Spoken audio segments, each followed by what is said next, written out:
चलिए अब हम लोग क्वेश्चन नंबर 3 में आ जाता है। ये रहा हम लोग के पास क्वेश्चन नंबर 3। सम्स में देख लेते हैं कि सबसे पहले रिक्वायरमेंट क्या है, उसके बाद हम लोग यहाँ पे आगे बढ़ेंगे। तो देखिए सम्स में हम लोग को यहाँ पे नीचे नहीं लिखा हुआ है कि क्या रिक्वायरमेंट है, तो एक बार हम लोग पढ़ ही लेते हैं, उसी में पता चल जाएगा कि क्या क्या रिक्वायरमेंट है। तो हम लोग बनाना स्टार्ट कर देंगे। इसमें क्या दे रखा हुआ है, तो a fire occur in the premises of messrs fire proof company on 31 August 2021। तो यहाँ पे फायर प्रूफ कंपनी था, उसी में आग लग चुका है। कब? तो यहाँ पे 31 अगस्त को। From the following particulars relating to the period from 1 April to 31 August 2021 you are requested to ascertain the amount of claim to be filed with the insurance company for the loss of stock। तो हम लोग को loss of stock के लिए यहाँ पे क्या निकालना है, क्लेम निकालना है कि कितना होना चाहिए। जहाँ पे पीरियड हम लोग को 1 अप्रैल से लेकर के 31 अगस्त तक का हम लोग के पास इन्फॉर्मेशन दे रखा हुआ है। आगे क्या बोला, the concern had taken an insurance policy for ₹60,000। तो हम लोग को यहाँ पे दे रखा हुआ इंश्योरेंस पॉलिसी कितने का ले रखा हुआ है, तो 60,000 का, which is subjected to an average clause. तो यहाँ पे एवरेज क्लॉज के हिसाब से हम लोग को निकालना है। अब सम्स में क्या क्या दे रखा होता है, यहाँ पे stock as per balance sheet date at 31 March 2021। तो हम लोग के पास पिछले साल का 31 मार्च 2021 का दे रखा हुआ है ना। तो हाँ देखिए, तो 31 मार्च 2021 का, तो डेट इज ये हम लोग के पास क्या हो गया, ओपनिंग स्टॉक हो गया। कैसे हो जाएगा ओपनिंग स्टॉक, देखिए 1 अप्रैल को यहाँ पे 1 अप्रैल से लेकर 31 अगस्त तक का हम लोग के पास क्या हो गया, इन्फॉर्मेशन दे रखा हुआ है, जिसमें ये जो है 1 अप्रैल से जस्ट एक दिन पहले का स्टॉक है, जो पिछले साल का क्लोजिंग स्टॉक है। तो इस साल का जो क्या हो जाएगा, ओपनिंग स्टॉक हो जाएगा। तो इस तरह से हम लोग के पास ओपनिंग स्टॉक आ जाएगा, जो मेमोरेंडम ट्रेडिंग अकाउंट बनाएंगे उसमें। उसके बाद यहाँ पे परचेज दे रखा हुआ इसी पीरियड का। फिर यहाँ पे वेजेज में दे रखा हुआ, वेजेज में 50,000, जिसमें क्या बोला, including wages for installation of machine. तो इंस्टॉलेशन ऑफ मशीन का जो वेजेज होता था वो तो हम लोग के मशीनरी अकाउंट में दिखाना चाहिए, ना कि वेजेज अकाउंट में। तो इससे हम लोग यहाँ पे इसमें से क्या कर देंगे, माइनस कर देंगे। फिर हम लोग के पास सेल दे रखा हुआ, फिर यहाँ पे sale value of the goods drawn by partners. तो जो पार्टनर्स यहाँ पे सेल वैल्यू 15,000 का लेके चला गया है, तो उसे तो वो तो गोडाउन में एक्चुअली में तो यहाँ पे एग्जिस्ट नहीं कर रहा है ना। तो इससे हम लोग क्या करते थे, परचेज में से पर्सनल यूज वाले को क्या करते थे, माइनस कर देते थे। तो हम लोग यहाँ पे माइनस कर देंगे। फिर यहाँ पे cost of goods sent to the consignment on 16 August. तो यहाँ पे 16 अगस्त को सेंड किया गया था कंसाइनमेंट बेस में, जो कितना 16,500 का। तो 16,500 का यहाँ पे गुड्स चला गया है, जो यहाँ पे। तो या तो हम लोग इसे परचेज के साथ दिखा सकते हैं, यहाँ पे हम लोग क्या कर सकते हैं, जो क्लोजिंग स्टॉक के ऊपर दिखा सकते हैं। तो जो भी हम लोग को करना होगा वो हम लोग सम्स में कर लेंगे, ठीक है। उसके बाद यहाँ पे सम्स में क्या बोला, cost of good distributed as free sample. तो फ्री सैंपल में भी यहाँ पे कॉस्ट गुड्स को बांटा गया, जो 1500 का गुड्स को बांटा गया है, ठीक है। तो ये भी हम लोग के पास सम्स में गिवन है। तो हम लोग के पास देखिए इन्फॉर्मेशन है गिवन कब का, तो 1 अप्रैल से लेकर के 31 अगस्त तक का। और ये जो आग लगा था वो कब लगा था, 31 अगस्त तक का। तो 31 अगस्त के दिन में आग लगा है, और हम लोग के पास ईयर क्लोज से लेकर के जिस दिन आग लगा था वहां तक का इन्फॉर्मेशन दे रखा हुआ है। तो इससे हम लोग मेमोरेंडम ट्रेडिंग अकाउंट तो इजीली बना सकते हैं। अब देखिए आगे इन्फॉर्मेशन में क्या दे रखा हुआ है, तो while valuing the stock of 31 मार्च 2011। तो यहाँ पे जो ओपनिंग क्लोजिंग स्टॉक वैल्यूएशन किया जा रहा था 31 मार्च 2011 का, पिछले साल का, तो उसमें क्या बोला कि 1000 were written off in respect of a slow moving item. तो यहाँ पे 1000 उसमें से क्या किया गया था, रिटेन ऑफ किया गया था। The cost of which was 5000, जिसका कॉस्ट कितना था, देखिए जो ये दे रखा हुआ 99,000, ये हम लोग के पास गिवन है 99,000। इसमें से 1000 जो था, ये 1000 राइट ऑफ करने के बाद, यहाँ पे 1000 राइट ऑफ करने के बाद ये हम लोग के पास जो अमाउंट आया था वो कितना आया था, 99,000, ठीक है। जिसका एक्चुअल में जो कॉस्ट था ये 1000 का, वो कितना था कॉस्ट, तो ये हम लोग के पास गिवन था 5000 का। तो ये हम लोग के पास एबनॉर्मल आइटम हो गया, जो स्लो मूविंग आइटम था, इसका मतलब एबनॉर्मल आइटम। तो उसमें हम लोग इसे दिखाएंगे। इसमें क्या बोला आगे कि a portion of these goods were sold at a loss of 500। तो इसमें से जो कुछ पोर्शन गुड्स था उसे सोल्ड किया गया 500 के लॉस पे, मतलब 500 के लॉस पे इसमें से कुछ गुड्स को सेल किया गया था, जिसका एक्चुअल में कॉस्ट था 500, और जिसमें से राइट ऑफ करके 1000 राइट ऑफ किया गया था। तो वहाँ पे एक्चुअल में अभी जो एक्सिस्ट कर रहा है वो सिर्फ और सिर्फ 4000 का। जब on the original cost of 2500। तो यहाँ पे देखिए इसमें क्या बोला, a portion of these goods were sold at a loss of 500 on the original cost of 2500। तो यहाँ पे देखिए 2500 का, ये 5000 में से 2500 का गुड्स को सेल किया गया 500 के लॉस में। तो कितने में सेल किया होगा, तो ऑब्वियस सा बात है 2000 में इसको सेल किया होगा। तो ये चीज़ आप लोग को समझ में आ गया होगा। और जो बचा हुआ पोर्शन हो गया 5000 में से 2500, ये क्या होगा, तो ये तो स्टॉक में बचा होगा। एक बार फिर से देखिए 99,000 का स्टॉक था राइट ऑफ करने के बाद, जो 1000 का राइट ऑफ करने के बाद था 99,000 का स्टॉक। अब जिसका एक्चुअल में कॉस्ट था 5000, अब 5000 के कॉस्ट में से 2500 का गुड्स को 500 के लॉस पे बेचा गया, डेट इज 2000 में बेचा गया, और जो बचा हुआ 2500 हुआ वो स्टॉक में यहाँ पे पड़ा हुआ है, जो है यहाँ पे नीचे लिखा हुआ है reminder of the stock is now estimated to be worth as original cost. तो जो भी ओरिजिनल कॉस्ट 2500 है इसी पे यहाँ पे स्टॉक को रिवैल्यूएशन किया जाएगा। फिर क्या बोला, the value of the good savage was estimated 20,000, तो यहाँ पे सैवेज में 20% और यहाँ पे ग्रॉस प्रॉफिट का रेशियो दे रखा हुआ है 20%। इससे हम लोग को क्लेम निकालना है। ऐसा सम्स हम लोग 2-3 कर चुके हैं, तो आप लोगों को कोई प्रॉब्लम नहीं होगा। जो स्टार्टिंग में था सम्स वैसे ही ये सम्स है। तो चलिए आ जाइए कॉपी में बनाते हैं। बहुत ही इजी सम्स है क्योंकि 2-3 सम्स तो हम लोग ऑलरेडी कर चुके हैं, बट फिर भी मैं आप लोग को यहाँ पे बताने वाला हूँ। क्वेश्चन नंबर कौन सा हो गया, 3rd। तो चलिए बनाते हैं।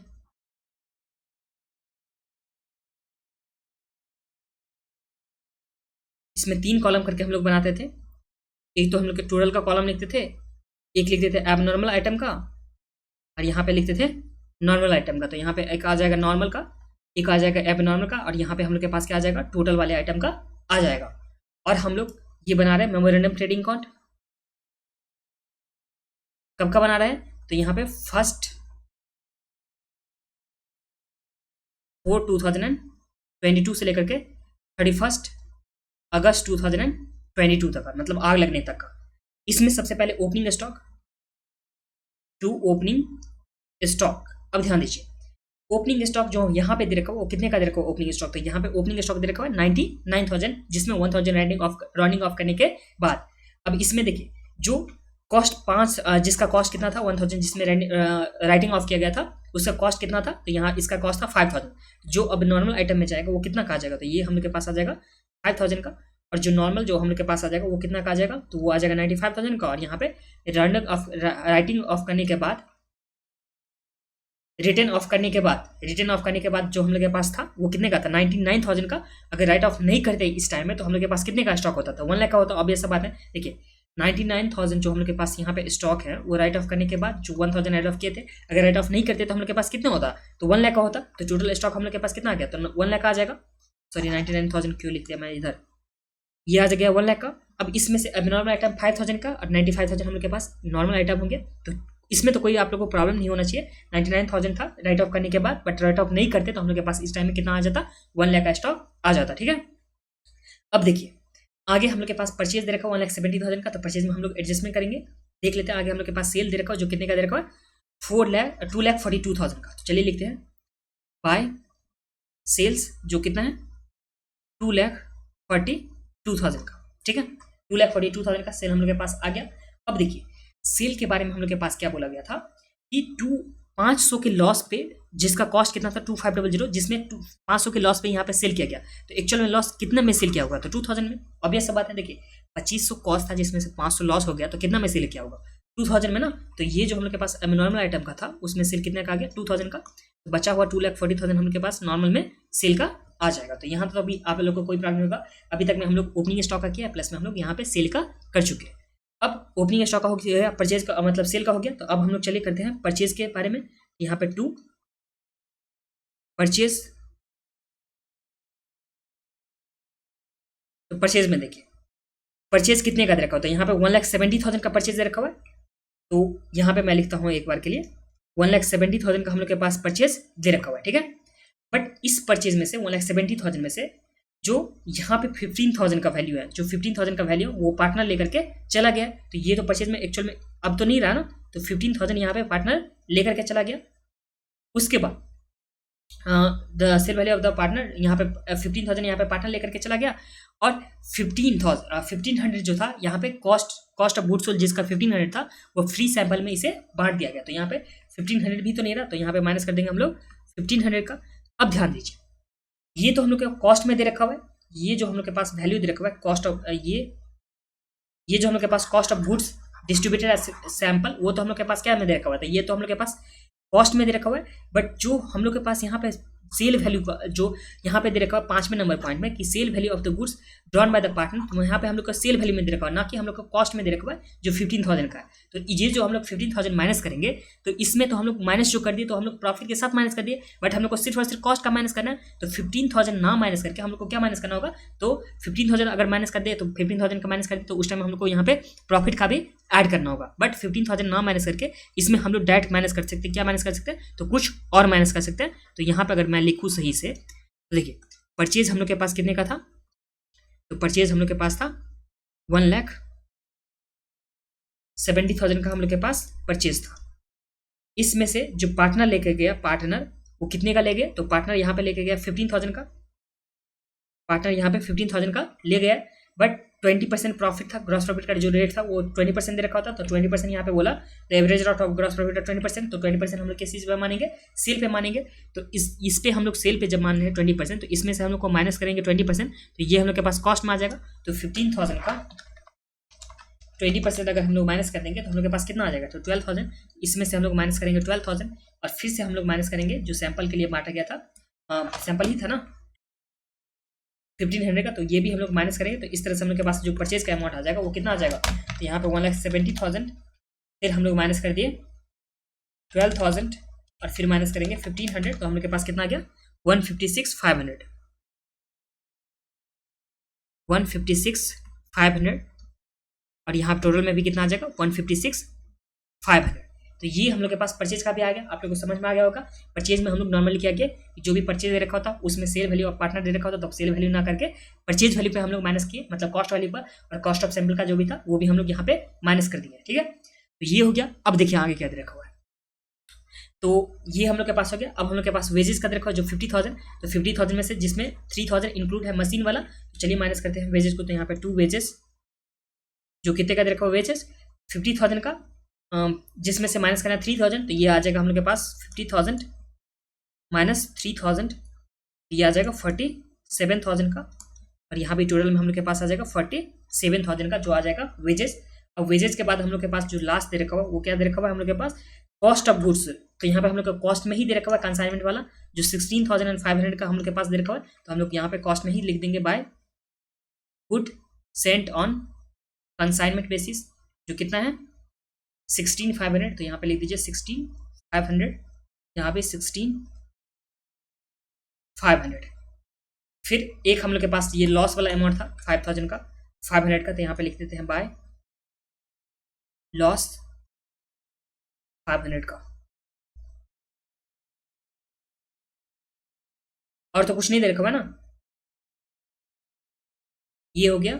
अब तो हम लोग के पास कुछ भी इन्फॉर्मेशन में नहीं दे रखा हुआ है, तो अब हम लोग डायरेक्टली क्या करेंगे, ग्रॉस प्रॉफिट निकालेंगे और जो भी क्लोजिंग स्टॉक का बैलेंसिंग फिगर होगा वो भी हम लोग यहाँ पे कैलकुलेट कर लेंगे। और ये लॉस कैसे आया, तो लॉस देखिए लॉस पे बेचा हुआ था ना, 500 के लॉस पे बेचा हुआ था ना, तो वही ये वाला लॉस यहाँ पे 500 आ चुका है। तो चलिए अब हम लोग यहाँ पे ग्रॉस प्रॉफिट लिखते हैं, तो यहाँ पे 2 ग्रॉस प्रॉफिट, तो ग्रॉस प्रॉफिट नॉर्मल आइटम पे कितना परसेंट दे रखा हुआ था ग्रॉस प्रॉफिट, तो नॉर्मल आइटम पे हम लोग के पास ग्रॉस प्रॉफिट जो था वो यहाँ पे ये रहा 20% दे रखा हुआ था, तो 20% हम लोग निकाले थे, ये 2,40,000 का 20%।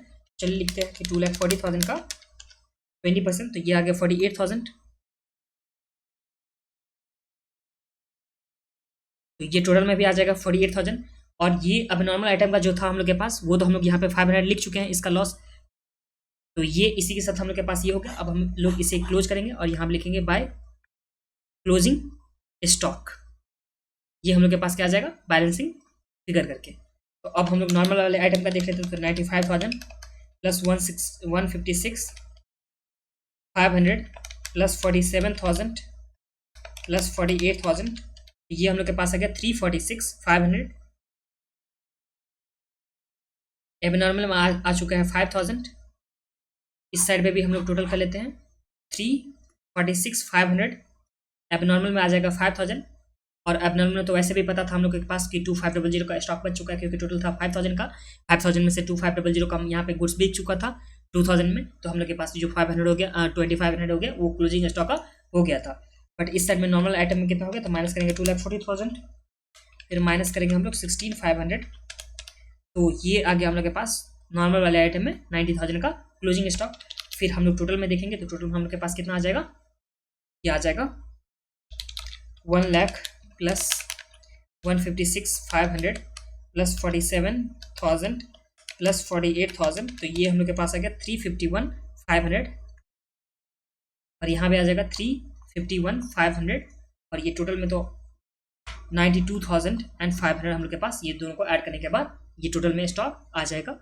और इसी के साथ हम लोग का क्लोजिंग स्टॉक जो था वो बैलेंसिंग फिगर करके निकल चुका है, जो नॉर्मल आइटम है प्लस में एबनॉर्मल आइटम में निकल चुका है। और ऐसे सम्स हम लोग एकदम स्टार्टिंग में 2 सम्स किए थे, तो आपको मैं दोबारा नहीं बताने वाला कि ये किस तरह से हुआ, बस आप लोग देख लीजिए। अरे तो ये वीडियो को आप लोग दोबारा देख सकते हो, कोई प्रॉब्लम नहीं है, ठीक है। तो ये क्लोजिंग स्टॉक हम लोग के पास आ चुका है। अब देखिए सम्स में हम लोग को क्लोजिंग स्टॉक जो है वो कितने का दे रखा हुआ है, तो हम लोग के पास 90,000 दे रखा हुआ है नॉर्मल वाले में, और एबनॉर्मल वाले में कितने दे रखा हुआ है, तो 2500 का हम लोग के पास क्लोजिंग स्टॉक दे रखा हुआ है, एबनॉर्मल वाले में दे रखा हुआ है। तो इस केस में और यहाँ पे जो ले रखा हुआ है इंश्योरेंस पॉलिसी वो कितना का था, सिर्फ और सिर्फ 60,000 का। तो चलिए निकालते हैं टोटल लॉस। तो टोटल लॉस निकालने के लिए क्या करते थे, तो हम लोग देखते थे क्लोजिंग स्टॉक को, जो क्लोजिंग स्टॉक हम लोग के पास कितने का दे रखा हुआ है, तो 92,500 का टोटल क्लोजिंग स्टॉक, जो नॉर्मल प्लस में अबनॉर्मल का। इसमें से हम लोग सैवेज को माइनस करते थे, तो सैवेज इस केस में हम लोग के पास कितने का दे रखा हुआ है, तो सैवेज यहाँ पे किया गया था, सेव किया गया था कितने का, 20,000 का यहाँ पे एस्टिमेट किया गया था सेविंग का, तो माइनस करेंगे हम लोग 20,000। तो इस तरह से हम लोग के पास 92,500 माइनस 20,000, तो ये आ गया 72,500। 72,500 हम के पास क्या आ गया, टोटल लॉस आ गया। अब हम लोग क्लेम निकालेंगे, क्लेम कौन से क्लॉज से, तो एवरेज क्लॉज से, जिसमें फॉर्मूला क्या होता था, तो टोटल लॉस, जो टोटल लॉस क्या आ गया 72,500, इसमें मल्टीप्लाई करते थे इंश्योरेंस पॉलिसी के अमाउंट से जो 60,000 है, और डिवाइड करते थे टोटल जो स्टॉक होता था, दैट इज क्लोजिंग स्टॉक जो है 92,500, इससे डिवाइड करते तो हम लोग के पास क्या आ जाता था, क्लेम। तो इस केस में आ गया क्लेम हम लोग के पास डिवाइड बाय 92,500, तो हम लोग के पास क्लेम कितना आ गया, तो 47,027। इस केस में हम लोग के पास क्या आ गया, क्लेम का अमाउंट आ गया। और इसी के साथ ये जो सम्स था क्वेश्चन नंबर 3 वो हम लोग का कंप्लीट हो गया।